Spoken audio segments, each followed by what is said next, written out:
I'm Dr. Shaw. I'm going to talk about today the 10 most common mistakes, and the topic for today's auto injury mistake that people make is that when they have their injury and the ambulance shows up at the site of the injury, they choose not to take the ambulance to the hospital. Now, some people do this; they don't want to take the expense. Some people say, "Well, I don't feel so bad right now." And the truth is, you might not feel that bad right now. You'll probably feel really bad a half an hour from now, or a couple of hours from now, and certainly by the next morning.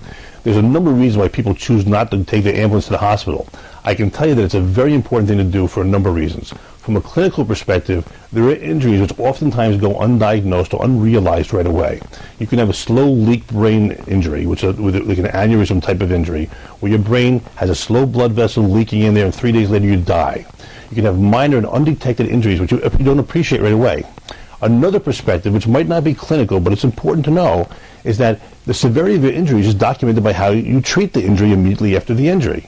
By going to the hospital, by going to the emergency room, you have an immediate documentation of what was happening at the time.